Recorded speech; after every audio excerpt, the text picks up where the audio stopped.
Hello everyone, welcome to inspired mechanical. ये video है हमारी स्ट्रेंथ ऑफ मटेरियल और थ्योरी ऑफ मशीन्स के कुछ इंपॉर्टेंट क्वेश्चन जो गवर्नमेंट जॉब के पॉइंट ऑफ व्यू से इंपॉर्टेंट हैं उनके बारे में। 3 वीडियो मैं पहले ही अपलोड कर चुका हूँ, ये 4th पार्ट है उसका।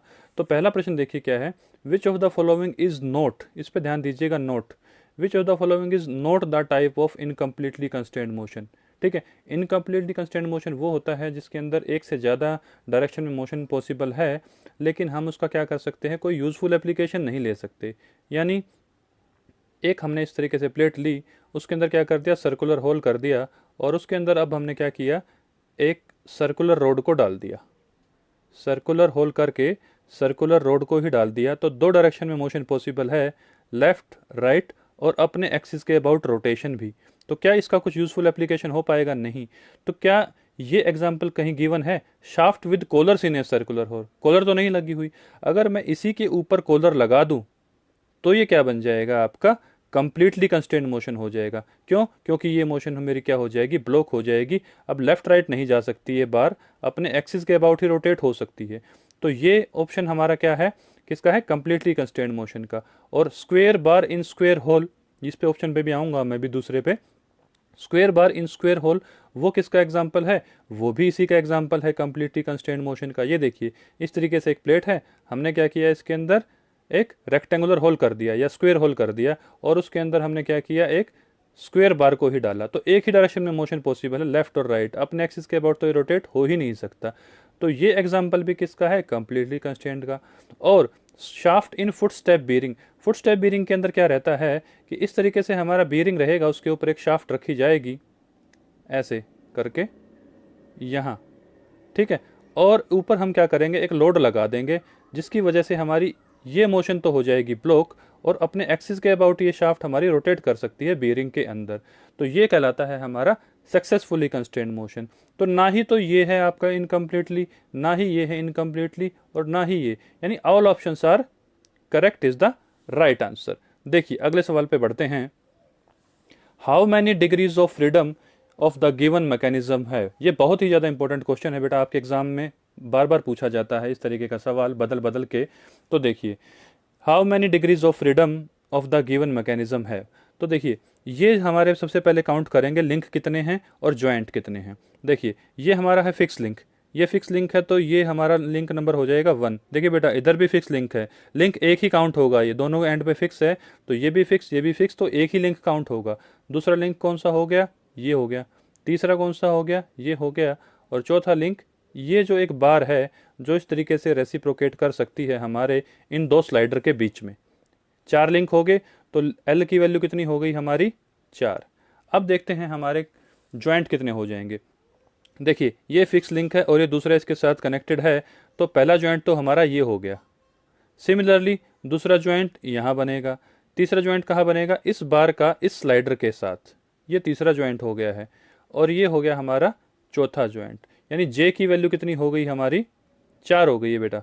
अब देखिए अगला ही जो हमारा ग्रुबलर क्राइटेरियन का जो फॉर्मूला है, उसका फॉर्मूला लिख लेते हैं सबसे हम पहले, जो डिग्रीज ऑफ फ्रीडम निकालने के लिए इस्तेमाल होता है, 3 × L-1 -2J।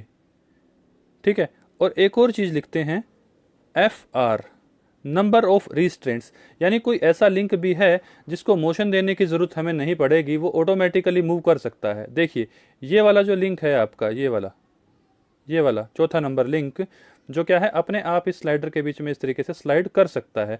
तो नंबर ऑफ रिस्ट्रेंट्स की वैल्यू कितनी हो जाएगी, 1, जे की वैल्यू हो जाएगी 4, और एल की वैल्यू हो गई 4। तो ये जब सोल्व करेंगे तो डिग्री ऑफ फ्रीडम की वैल्यू आएगी आपकी 0। तो पहला ऑप्शन हमारा क्या हो जाएगा, करेक्ट हो जाएगा। अब देखिए, what are the numbers of binary and ternary in kinematic chain. इस काइनेमेटिक चेन के अंदर कितने बाइनरी ज्वाइंट हैं और कितने टर्नरी ज्वाइंट हैं। देखिए सबसे पहले लिंक लिखते हैं कौन कौन से हैं, 1 2 3 4 5 और 6, 6 लिंक है बेटा इस क्वेश्चन के अंदर, इस गिवन फिगर के अंदर। तो ये ज्वाइंट हो गया, और ये ज्वाइंट, तो ये कौन से ज्वाइंट हैं, बाइनरी हैं। ये ज्वाइंट कौन सा है, बाइनरी है। देखिए एक ज्वाइंट के ऊपर जब 2 लिंक कनेक्टेड होते हैं तो उसको बोलते हैं बाइनरी ज्वाइंट। तो क्या इसके ऊपर 2 ज्वाइंट कनेक्टेड नहीं है, 4 और 1, यहाँ पे भी हैं, और इस ज्वाइंट के ऊपर कौन कौन से लिंक कनेक्टेड हैं, 5 और 6, यानी कितने बाइनरी हो गए, 3 बाइनरी, ठीक है ना। तो 3 बाइनरी है तो चौथा ऑप्शन तो एलिमिनेट हो गया, ठीक है। अब देखते हैं टर्नरी कौन कौन से हैं। ये देखिए इस ज्वाइंट से कितने लिंक कनेक्टेड हैं, 1 2 और 3। इस ज्वाइंट से कितने लिंक कनेक्टेड हैं, 1 2 3। क्या कोई और ज्वाइंट बचा, नहीं बचा।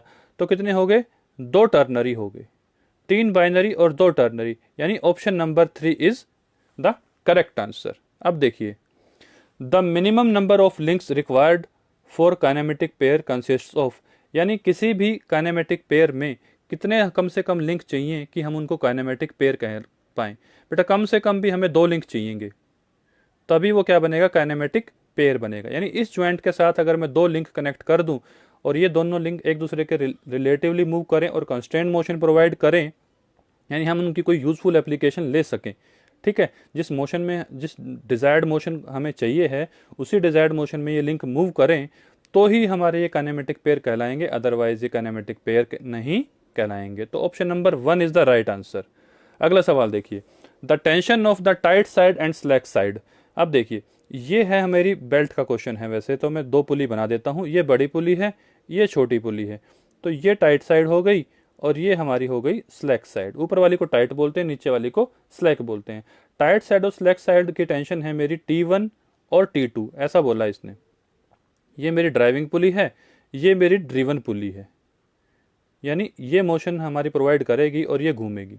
तो देखिए with the linear velocity v linear velocity है, तो कौन सा एक्सप्रेशन है जो maximum power transmitted by belt का है, ठीक है। तो पावर का फॉर्मूला अगर आपको याद है बेल्ट ट्रांसमिशन के अंदर, तो P is equal to T1 minus T2 bracket closed into में लीनियर वेलोसिटी v आपकी आ जाएगी, ठीक है। ये फॉर्मूला होता है हमारा पावर का। तो ये फॉर्मूला कौन सी ऑप्शन रिप्रेजेंट कर रहा है, T1 minus T2 into we, यानी पहला ही ऑप्शन जो है वो हमारा करेक्ट हो जाएगा। देखिए अगले सवाल पे बढ़ते हैं। The Whitworth quick return mechanism is the inversion of, यानी विटवर्थ क्विक रिटर्न मैकेनिज्म कौन से बार चेन का हमारा क्या है, इन्वर्जन है। सबसे पहले देखते हैं कि कौन कौन से हमारे इन्वर्जन्स रहते हैं। सबसे पहले होता है सिंगल स्लाइडर। तो सिंगल स्लाइडर के इन्वर्जन्स रहते हैं हमारे विटवर्थ। उसके बाद आता है हमारा rotary IC engine, rotary IC engine, rotary IC engine. और तीसरा रहता है हमारा, इसको ग्नोम इंजन भी बोला जाता है। फिर आता है crank and slotted lever quick return motion mechanism, इसके बारे में बहुत पढ़ा होगा आपने, QRMM, crank and slotted lever quick return motion mechanism. तीसरा इन्वर्जन ये रहता है। और चौथा रहता है आपका पेंडुलम पंप। तो ये जो इन्वर्जन है, ठीक है, ये रहते हैं आपके सिंगल स्लाइडर क्रैंक चेन के। तो ऑप्शन तो ये करेक्ट हो गया है, थर्ड। विटवर्थ किसका इन्वर्जन है, सिंगल स्लाइडर क्रैंक चेन का, ये W वाला विटवर्थ। 4 इन्वर्जन रहते हैं इसके ये। और फिर उसके बाद बचता है आपका एक और जो कि डबल स्लाइडर है, ठीक है ना, और है आपका 4 बार लिंक चेन। लेकिन इसने कौन सा पूछा, विटवर्थ, विटवर्थ का ही कौन सा आंसर है आपका, थर्ड। तो अगला ऑप्शन क्वेश्चन है आपका, which of the following is not the inversion of double slider crank chain. देखिए 2 प्रश्नों में इसने 2 चीजें चेक कर ली है। पहले में पूछा कि सिंगल स्लाइडर का इन्वर्जन कौन सा है ये, अब पूछता है डबल स्लाइडर क्रैंक चेन का इन्वर्जन कौन सा नहीं है। अब देखिए इससे पिछले ही प्रश्न में हमने क्या पढ़ा था कि सिंगल स्लाइडर क्रैंक चेन का इन्वर्जन रहता है पेंडुलम पंप। तो पेंडुलम पंप ही तो नहीं है डबल स्लाइडर का, बाकी ओल्डहैम कपलिंग भी है, स्कोचोक मैकेनिज्म भी है, इलिप्टिकल ट्रेमल भी है। तो कौन सा हमारा नहीं है, पेंडुलम पंप नहीं है। ये हमारा राइट आंसर हो जाएगा। क्योंकि आप नोट पढ़िएगा, बच्चे कई बार इसको बोल्ड करके लिखता है एग्जामिनर, लेकिन फिर भी इस पर ध्यान नहीं देते हैं। तो पेंडुलम पंप डबल स्लाइडर का इन्वर्जन नहीं है। अगला सवाल देखिए, which of the following statement is incorrect about the contact ratio. सबसे पहले देखिए फॉर्मूला याद होगा अगर आपको, तो सब कुछ लिख पाएंगे आप। कॉन्टैक्ट रेशो जो रहता है उसका फॉर्मूला क्या रहता है, गियर का क्वेश्चन है ये बेटा, कंफ्यूज नहीं होना है। कॉन्टैक्ट रेशो का फॉर्मूला रहता है आर्क ऑफ कॉन्टैक्ट, ऊपर आता है आर्क ऑफ कॉन्टैक्ट, ठीक, और नीचे आती है आपकी क्या, सर्कुलर पिच, ठीक है, PC, सर्कुलर पिच, ठीक है। तो कॉन्टैक्ट रेशो का फॉर्मूला बन जाएगा आर्क ऑफ कॉन्टैक्ट AOC, मैं ऐसे लिख देता हूं, और PC हो जाएगा आपका सर्कुलर पिच, जिसका फॉर्मूला अगर मैं थोड़ा सा एक्सपेंड करके लिखूं तो पाई इंटू M रहता है। पाई हम तो हमारा है ही, m मॉड्यूल रहता है। तो कॉन्टैक्ट रेशो को मैं c से लिख देता हूँ कैपिटल से। तो पूछता है इनकरेक्ट कौन सा है कॉन्टैक्ट रेशो के बारे में, directly proportional to arc of contact. ये देखिए आर्क ऑफ कॉन्टैक्ट के डायरेक्टली प्रोपोर्शनल है, बिल्कुल है, तो ये तो इनकरेक्ट नहीं है। Directly proportional to module, directly कहाँ है, इनवर्सली प्रोपोर्शनल है भैया, डायरेक्टली नहीं है, इनवर्सली है, तो ये इनकरेक्ट है आपका दूसरा। ठीक है, inversely proportional to the circular pitch, ये देखिए इनवर्सली प्रोपोर्शनल है पीसी के, ये तो ठीक है। Inversely proportional to the module, ये देखिए इनवर्सली है। क्या डायरेक्टली प्रोपोर्शनल टू मॉड्यूल है, नहीं है। एक ही सवाल में पूछता है क्या डायरेक्टली है या इनवर्सली है, ठीक है ना। तो डायरेक्टली प्रोपोर्शनल नहीं है, इनवर्सली प्रोपोर्शनल है, तो सेकंड हो जाएगा मेरा कौन सा, इनकरेक्ट, कॉन्टैक्ट रेशो के बारे में। अब देखिए अगला सवाल, the profile of gears having circular pitch 52, यानी पीसी की वैल्यू आपको कितनी दे दी है, सर्कुलर पिच की वैल्यू दे दी है 52 mm। उसके बाद length of arc of contact, length of arc of contact दे दी है एल की वैल्यू आपको 80 mm, 80 mm दे दी है ये length of arc of contact. अब आपसे पूछता है कि मॉड्यूल की वैल्यू कितनी है और कॉन्टैक्ट रेशो, दोनों सवाल एक दूसरे से रिलेटेड हैं। इससे पिछले ही प्रश्न में हमने पढ़ा था कि हमारा कॉन्टैक्ट रेशो जो रहता है वो रहता है length of arc of contact 80 upon में सर्कुलर पिच, सर्कुलर पिच कितना है 52, तो आप निकाल लेंगे बड़ी आसानी से कॉन्टैक्ट रेशो 80 अपॉन 52। जब 80 अपॉन 52 को सोल्व करेंगे तो आपका आएगा 1.53 आएगा, तो नियरेस्ट आंसर है हमारा ये 1.54। क्या किसी और ऑप्शन में दे रखा है, नहीं दे रखा, तो इसको आपको सोल्व करने की जरूरत भी नहीं है, तो डायरेक्ट आप आगे बढ़ सकते हैं अगर चाहें तो। ये थर्ड ऑप्शन करेक्ट हो जाएगा, लेकिन अगर आपको सोल्व करना है तो ये देखिए कॉन्टैक्ट रेशो क्या रहता है आपकी, length of arc of contact upon circular pitch. Circular pitch का फॉर्मूला क्या रहता है, PC is equal to pi into m, ठीक है ना। अब आपसे मॉड्यूल पूछा है इसने, मॉड्यूल कैसे निकालोगे, पीसी की वैल्यू कितनी दे रखी है आपको 52 और पाई हो जाएगा हमारा 22/7 लिख लेते हैं, 3.14 नहीं लिखेंगे क्योंकि कैल्शियम हमारे अलाउड नहीं होता कई पेपरों में। तो m की वैल्यू मल्टीप्लाई करेंगे तो 16.55 ही आएगी, तो यही आपका राइट ऑप्शन हो जाएगा। चाहे तो इस तरीके से सोल्व करके देख लें, कंफर्म कर लें, अगर किसी और ऑप्शन में इसने 1.54 डाल दिया तो हमें दोनों ही सोल्व करने पड़ेंगे, राइट।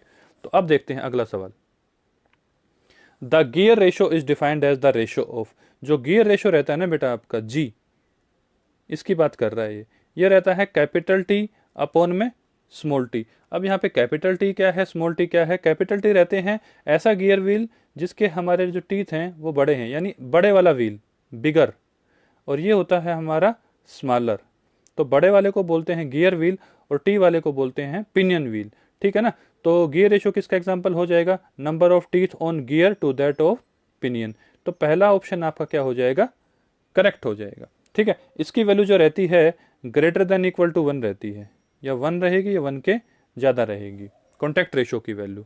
अगला सवाल देखिए, which of the statement is correct, correct पूछ रहा है, ध्यान दीजिएगा, करेक्ट कौन सी है हमारी statement about the height of simple Watt governor. सबसे पहले हमारा वाट गवर्नर ही इन्वेंट हुआ था, लेकिन आजकल ये यूज़ नहीं होता। तो देखिए इसकी हाइट का फॉर्मूला क्या रहेगा वो हम सबसे पहले लिख लेते हैं। देखिए एन स्क्वायर रहता है is equal to 895 upon H, ये फॉर्मूला रहता है, N square is equal to 895 upon H. तो ये पूछता है हाइट ऑफ सिंपल गवर्नर जो है वो किस तरीके से आपकी रिलेटेड है, किसके साथ, स्पीड के साथ। देखिए क्या ये डायरेक्टली प्रोपोर्शनल टू स्पीड है, नहीं, डायरेक्टली नहीं है, इन्वर्सली प्रोपोर्शनल है। पहली बात तो ये देखिए इन्वर्सली प्रोपोर्शनल कहलाता है इस तरीके से जब डायगोनली होता है, तो डायरेक्टली प्रोपोर्शनल तो नहीं है, तो ये तो हमारा इनकरेक्ट हो गया। लेकिन इसने करेक्ट पूछा है, इन्वर्सली प्रोपोर्शनल टू स्पीड है, इन्वर्सली नहीं है, स्क्वायर का इन्वर्सली है, directly proportional to square of speed N, तो थर्ड ऑप्शन हमारा करेक्ट रहेगा, inversely proportional to square of speed N.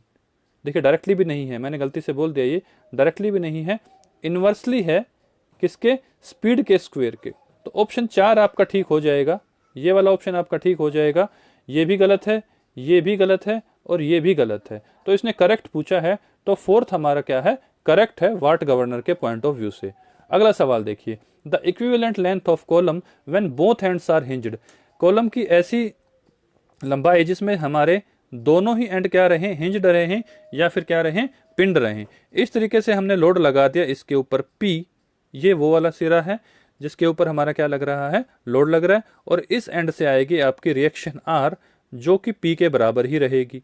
तो ये एंड भी हिंज्ड है, ये एंड भी हिंज्ड है। ऐसे कॉलम के अंदर इक्विवेलेंट लेंथ ऑफ कॉलम कितनी रहती है उसकी वैल्यू आपको बतानी है। बहुत पूछता है ये सवाल आपका एग्जामिनर। LE रहती है बेटा आपकी L के बराबर जब दोनों एंड हिंज्ड रहें। तो पहला ऑप्शन आपका करेक्ट हो जाएगा। अगला देखिए, ये मैं बोल के बता देता हूँ, शायद साइज थोड़ा छोटा है। LE/K मिनिमम है ये। तो इससे प्रीवियस वीडियो में भी ऐसा ही कुछ सवाल पूछा गया था, तो वो थोड़ा सा घुमा के था, तो ये भी उसी के बारे में है। LE/K मिनिमम, ये एक्सप्रेशन किस चीज़ का है? ये है आपकी effective length of column upon में K मिनिमम। K मिनिमम रहती है मिनिमम रेडियस ऑफ जायरेशन। तो ये एक्सप्रेशन रहता है कॉलम में। तो पॉइजन्स रेशो का तो कॉलम से कोई लेना देना भी नहीं है। इसेंट्रिसिटी बिल्कुल अलग टर्म है, तो नन ऑफ द दीज तो हो ही नहीं सकता। स्लेंडरनेस रेशो है टर्म, मैं आपको बता दूं। स्लेंडरनेस रेशो जो है कॉलम का, जिसके बेस्ड पे हमारे क्या रहते हैं, कॉलम के क्लासिफिकेशन होते हैं कि कॉलम हमारा स्मॉल है, मीडियम है या फिर लार्ज है, तो वही टर्म है ये स्लेंडरनेस रेशो। उसी का फॉर्मूला आपसे पूछा है। देखिए, चूज द करेक्ट ऑप्शन, सबसे पहले इस पे ध्यान दीजिएगा बोर्ड पे। Choose the correct option for the buckling load in A column to have the maximum value.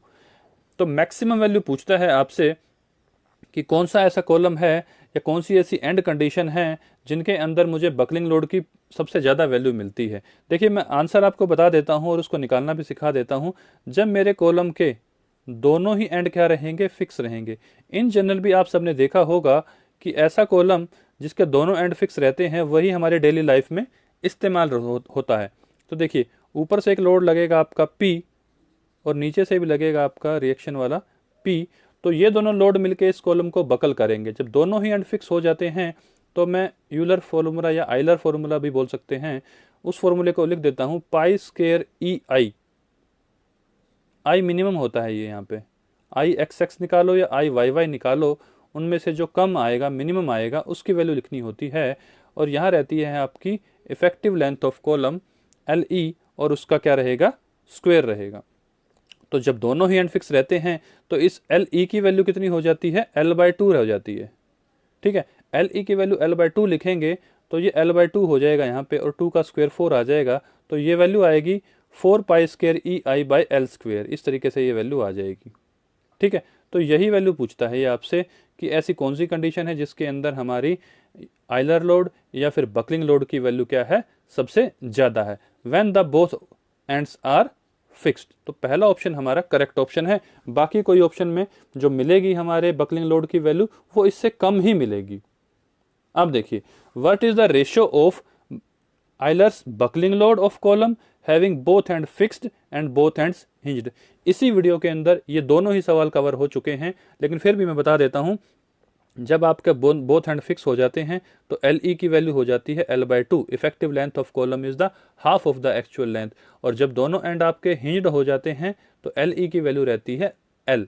तो देखिए, PE2 और PE1, ठीक है ना, रेशो पूछता है जब आपके दोनों एंड फिक्स्ड हैं, तो ये PE2 हो जाएगा जब दोनों एंड फिक्स होंगे। तो इसकी वैल्यू अभी अभी हमने निकाली थी, 4 पाई स्क्वायर EI/L स्क्वायर, ये वैल्यू ये आई थी। और PE1 कितना आया था, जो कि आएगा सॉल्व करने के बाद, वो आएगा पाई स्क्वायर EI। L की वैल्यू चेंज नहीं होगी तो वो L स्क्वायर ही रह जाएगी। ठीक है ना, तो ये देखिए, इन दोनों को डिवाइड कर दीजिए, इन दोनों इक्वेशनों को, आपका आंसर आ जाएगा PE2/PE1। ये पूरा कट गया बेटा, पाई स्क्वायर EI/L स्क्वायर, तो 4/1। तो ये देखिए, पहला ऑप्शन आपका क्या हो गया, राइट आंसर हो गया। तो एक ही क्वेश्चन के उसने अंदर 2-3 चीजें चेक कर ली। यानी इफेक्टिव लेंथ ऑफ कॉलम का क्या बच्चे को रिलेशन पता है फिक्स में, या दोनों एंड हिंज्ड हो जाएं तब क्या लंबाई का रिलेशन पता है, और आपके बकलिंग लोड का फॉर्मूला चेक कर लिया। ठीक है, अगर आप थोड़ी सी गलती कर देंगे, E1/E2 कर देंगे, तो आपका आंसर 1/4 आएगा। ये आपने नहीं करना है, 4:1 आपका सही आंसर आएगा। देखिए, the change in slope is given by, ये स्ट्रेंथ ऑफ मटेरियल का क्वेश्चन स्टार्ट हो गए हैं यहाँ से। The change in the slope is given by the ratio of area under dash to the flexural rigidity between 2 points along the beam. यानी एक ऐसी बीम जिसके अंदर हमें अगर चेंज इन स्लोप निकालना पड़ जाए तो हमारा क्या फॉर्मूला रहता है, ठीक है ना। चेंज इन स्लोप को लिखते हैं, मान लिया ये मेरी एक बीम है, एक इसका एंड बी है और एक एंड इसका ए है। तो अगर मुझे चेंज इन स्लोप लिखना है तो थीटा बी माइनस थीटा ए लिखूंगा मैं। चेंज इन स्लोप कितना हुआ उसकी वैल्यू पूछता है, ठीक है ना। एक फिल इन द ब्लैंक से उसको फिल करना है। मैं आपको फॉर्मूला बता देता हूं, वो रहता है 1/EI, 1/EI, और ब्रैकेट के अंदर क्या रहता है, area of BMD, bending moment diagram. Bending moment diagram को 1/EI से मल्टीप्लाई कर देना है, ये निकलता है आपका चेंज इन स्लोप। तो area of bending moment diagram upon EI, ये EI का जो मल्टीप्लीकेशन है इसको बोला जाता है फ्लेक्सुरल रिजिडिटी, ठीक है। तो एरिया ऑफ किसका है, BMD का, तो area of bending moment diagram, पहला ही ऑप्शन देखिए करेक्ट है। तो इसकी वैल्यू पूछता है area of bending moment diagram की। EI आपको पता होना चाहिए कि फ्लेक्सुरल रिजिडिटी है, अगर नहीं देता तो ये I न्यूट्रल एक्सिस वाला होता है INA, और E तो आपका मॉडुलस ऑफ इलास्टिसिटी है ही। तो बेंडिंग मोमेंट डायग्राम का ये है। स्लोप एंड डिफ्लेक्शन यूनिट का ये सवाल था। देखिए, a metal pipe subjected to internal pressure, एक मेटल की पाइप है जिसका इंटरनल प्रेशर कितना है, 20 kilogram force by centimetre square.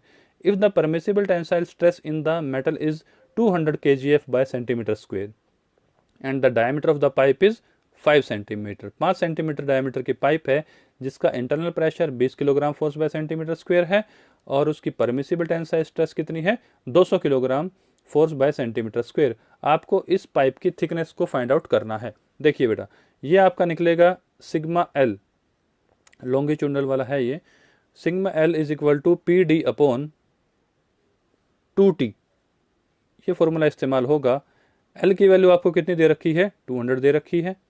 Internal pressure कितना दे रखा है, 20 दे रखा है। डायमीटर कितना दे रखा है, 5 दे रखा है। 2 तो है ही, और थिकनेस आपको निकालनी है। जब आप इसको सॉल्व करेंगे तो आपका जो आंसर आएगा वो आएगा 0.25 सेंटीमीटर। बहुत आसान सवाल है, ये फॉर्मूला आपको पता होना चाहिए बस प्रेशर वेसल्स का। अगला देखिए, द थिन वाल सिलेंडर हैज वाल थिकनेस T, एक सिलेंडर है जिसकी वाल थिकनेस कितनी है, स्मॉल t है, और डायमीटर किसका कितना है, स्मॉल d है, and is subjected to gauge pressure of P, उस पर प्रेशर कितना लग रहा है, P लग रहा है। If the diameter of the vessel is, अगर हम अपने वेसल का डायमीटर d से कितना कर दें, आधा कर दें, यानी इनिशियल वैल्यू हमारी स्मॉल d थी, अब उसको हमने d/2 कर दिया, तो फाइनल जो ऊप स्ट्रेस निकल के आएगी इनिशियल वैल्यूज के कंपैरिजन में वो कितनी रहेगी। देखिए, सबसे पहले देखते हैं कि हमारी हूप स्ट्रेस का फॉर्मूला क्या है। सिग्मा H2 सेकेंड टाइम पे कितनी हो जाएगी और फर्स्ट टाइम पे कितनी होगी। देखिए, PD बाय आपका कितना फॉर्मूला आएगा आपका, सबसे पहले वो देखते हैं। देखिए, PD/2T फॉर्मूला होता है इसका, PD/2T, ठीक है। अब D को कितना कर दिया आपने, D/2 कर दिया है, ये हूप स्ट्रेस का फॉर्मूला लिख दिया मैंने। तो D को D/2 करेंगे तो D की जगह D/2 करेंगे तो 1/2 नीचे भी आ जाएगा, तो ये बन जाएगा PD/4T, ठीक है ना। और एक्चुअल में जो फॉर्मूला हूप स्ट्रेस का रहता है, यानी इनिशियल वैल्यू जो है वो PD/2T तो रहती ही है, ठीक है। तो ये दोनों ही वैल्यूज जब आप कंपेयर करेंगे, यानी hoop stress final by hoop stress initial, यानी PD/4T इंटू में 2T बाय आपका PD, तो PD से PD कट जाएगा, T से T कट जाएगा, 2/4 इज इक्वल टू 1/2। तो ये ऑप्शन आपका फोर्थ क्या हो जाएगा, करेक्ट आंसर हो जाएगा, ठीक है। अगले सवाल पे बढ़ते हैं। Strain energy theory was postulated by, strain energy ये आपकी थ्योरीज ऑफ फेलियर का सवाल है स्ट्रेंथ ऑफ मटेरियल में। वो क्या कहता है कि स्ट्रेन एनर्जी थ्योरी जो है वो किसने आपको दी थी, वो दी थी बेटा आपके हेग साइंटिस्ट ने, ठीक है। डायरेक्ट फॉर्मूला बेस्ड सवाल है ये। अगर आपको पता है कि आपकी स्ट्रेन जो हैं आपकी थ्योरीज ऑफ फेलियर, 4-5 थ्योरी हैं, उन सब के आपके मल्टीपल नेम भी हैं, ठीक है। वो अगर आपको याद होंगे तो आपका ये सवाल हो जाएगा, अदरवाइज आप फिर इसमें हिट एंड ट्रायल करोगे तो फिर वो गलत ही कहलाएगा। तो यहीं तक थी ये हमारी वीडियो। तो अगली वीडियो एक और आएगी आपकी थ्योरी ऑफ मशीन और स्ट्रेंथ ऑफ मेटेरियल के सवाल के बारे में। तो जब तक आप इनको स्टडी कीजिए और प्रैक्टिस कीजिए, इन सभी प्रश्नों में से कोई ना कोई आपके कॉम्पिटिटिव एग्जाम में ज़रूर पूछे जाएंगे, क्योंकि बहुत ही ज़्यादा कंसेप्चुअल हैं और आपके इम्पोर्टेंट भी हैं। मिलते हैं नेक्स्ट वीडियो में फिर। Thank you very much.